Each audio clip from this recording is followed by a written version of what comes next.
Sí, bueno, esto es bastante preocupante debido a esa situación, ¿verdad? Es decir, acá el gobierno de Bukele está implicando a diversas instituciones que utiliza para el tema de la persecución política y esto va a tener ya tiene una significancia muy profunda, pero además tendría consecuencias terribles para el Estado salvadoreño, ¿verdad? Porque se están ejecutando a través no solo de la Policía Nacional Civil, sino todo el proceso del órgano judicial que está también bajo el control y las órdenes de el actual gobierno, que precisamente uno de sus rasgos más profundo es que se sustenta en la ilegalidad y de esa misma ilegalidad en la que se sustenta el presidente como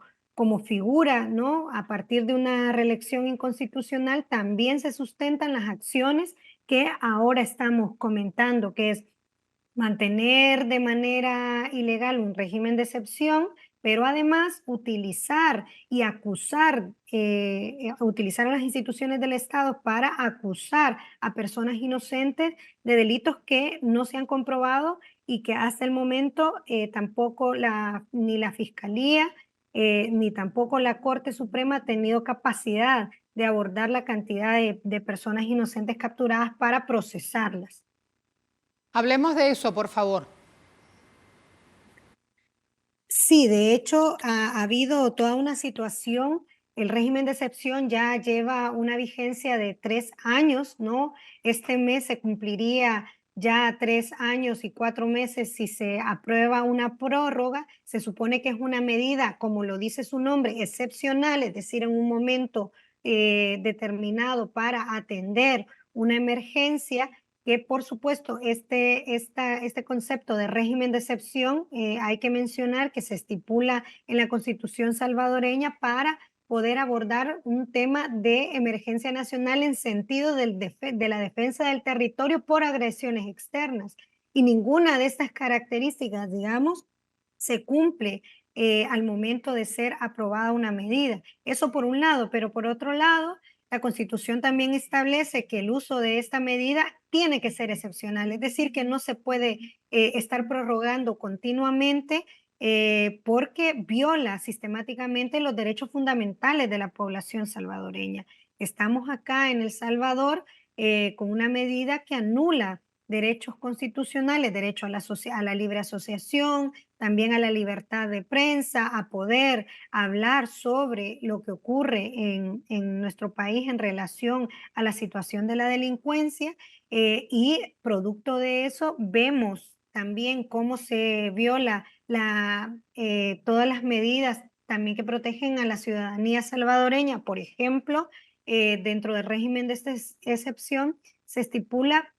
la libertad para policías y militares ingresar de manera arbitraria a las casas de la población con solo el hecho de presumir que hay supuestos delincuentes en estas casas. Eso viola precisamente el principio de la inviolabilidad de la morada y también el derecho de las personas de la presunción de la inocencia. Entonces, esta medida ya lleva más de 3 años, ha dejado a miles de personas inocentes capturadas. Varias instituciones de derechos humanos en El Salvador señalan no menos de 20,000 personas inocentes capturadas y sometidas a un proceso injusto y arbitrario por parte del Estado salvadoreño. Vemos, Marcela, a los televidentes también de Telesur, cómo el gobierno a través de una imposición de una medida está transgrediendo los derechos del pueblo salvadoreño por más de 3 años. Y no solo tiene que ver con la captura arbitraria, que se viola también el derecho de la presunción de la inocencia o el principio de la inviolabilidad de la morada, sino que estamos viendo cómo se utiliza el régimen de excepción también para perseguir políticamente a quienes estamos señalando graves retrocesos, no solo en el marco, digamos, democrático de nuestro país, que costó años, lucha, sangre del pueblo salvadoreño sentar esas bases, sino que estamos viendo un retroceso también en el sentido precisamente de los acuerdos de paz que permitían no tener un piso mínimo para poder, digamos, llevar o construir una sociedad en paz. Y hablamos de esto porque precisamente se ha comprobado, ya se decía en reportajes anteriores, que hay torturas dentro de los centros penitenciarios y además se aplica estas medidas del régimen de excepción no solo a las personas que se han capturado presuntamente bajo acusaciones de pertenecer a estructuras criminales, sino que se está utilizando también para aplicarse medidas de este tipo a personas que tienen otro tipo de delitos, uno, pero sobre todo para personas defensoras de derechos humanos que han puesto sobre la mesa estas graves violaciones cometidas por el Estado salvadoreño y que además han profundizado en las investigaciones en donde se ve implicado al gobierno no solo en estos tratos inhumanos en contra de los privados de libertad, de las privadas de libertad, sino que también como una medida de persecución política. Esa es la situación y la coyuntura que ahora tenemos en El Salvador. Bueno, sobre esa situación es todavía mucho más preocupante, sobre todo porque el Estado salvadoreño se está metiendo en un conflicto internacional que no debería asumir. Es decir, hay una relación política entre el gobierno de Donald Trump y el gobierno de facto de acá de El Salvador, de Nayib Bukele, en el que han utilizado medidas fuera de la ley para el traslado de estas personas. Tenemos registro no solo de las más de 200 personas, 252 personas que fueron trasladadas en abril de este año al Centro de Confinamiento para el Terrorismo, sino también sabemos de personas que estaban de turismo en nuestro país, que fueron capturadas, acusadas de agrupaciones ilícitas vinculadas a estructuras criminales salvadoreñas y que al final de cuentas no tenían nada que ver sobre esto. De hecho, cabe mencionar que toda esta situación ha generado, por supuesto, una indignación a nivel internacional porque, como lo mencionaba al inicio, esto viola totalmente los marcos jurídicos del respeto de los derechos humanos de estas personas migrantes. Además, también cabe mencionar que se establecen acuerdos económicos entre el gobierno de los Estados Unidos y el gobierno de El Salvador, como que si este tipo de situaciones pudiera volverse un negocio, ¿verdad? Entonces, eso de verdad que hemos hecho también nosotros desde el Bloque de Resistencia y Rebeldía Popular,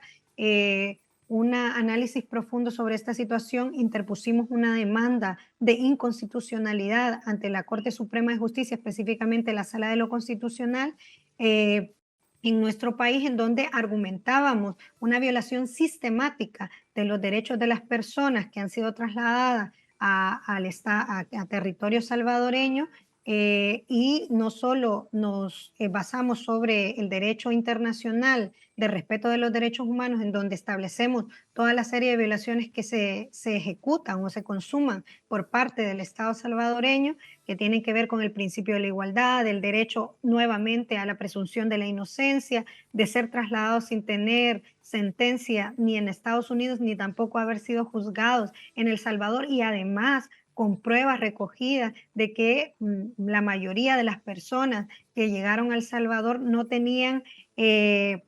delitos tampoco cometidos ni en su país de origen, ni en el país en donde fueron capturados, y mucho menos en nuestro país, en donde han sido trasladados, ¿verdad? Para cumplir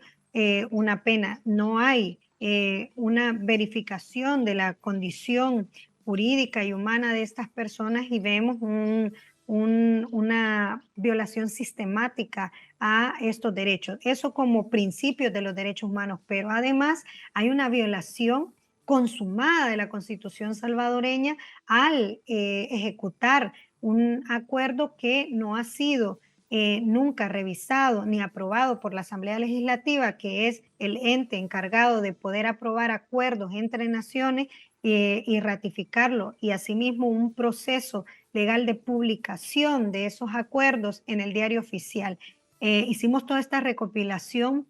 de elementos jurídicos para presentar y resulta que tuvimos respuesta de la Corte Suprema de Justicia, de la Sala de lo Constitucional, y vemos una evasiva de querer dar respuesta a la argumentación jurídica que está sustentada y respaldada no solo por tratados internacionales, sino por esta serie de pruebas que se han recopilado en favor de estas personas que no tienen ningún perfil de delincuentes y que no se les ha comprobado delito. Y la respuesta de la sala es definitivamente poco profesional. Además, yo coincido con lo que han dicho diferentes referentes de instituciones públicas acá, que va a tener consecuencias graves para magistrados y jueces que están validando esta política ejecutada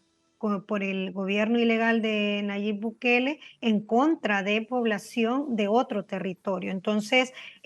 ha sido totalmente evasiva, han solicitado que se logre sustentar elementos de las violaciones a los derechos humanos. Hemos hecho una lista de cotejo en donde establecemos esas graves violaciones y además también hemos comprobado que no ha habido acuerdo público por parte del gobierno salvadoreño y el gobierno de los Estados Unidos que sea validado y ratificado por por nuestra institucionalidad, por nuestras leyes, por nuestro ordenamiento jurídico. Y la respuesta de la sala ha sido que es probable que la demanda no se admita porque no se han establecido eh, por falta, nos decía la nota, de la firma de un documento. Entonces, primero que nos observa la demanda de constitucionalidad, completamos con pruebas, y segundo que se niega a partir de elementos que pueden ser resueltos fácilmente, que pueda ser admitida esta demanda. Entonces, vemos acá, Marcela, cómo esta situación en El Salvador también es una amenaza no solo para las y los salvadoreños, sino cómo está trascendiendo las fronteras y se está retomando un perfil que amenaza con el desarrollo democrático no solo en El Salvador, sino en la América Latina, que ha sido también una de las luchas permanentes que ha sido una conquista de los pueblos, establecer un piso mínimo democrático para la acción política y la transformación de las sociedades.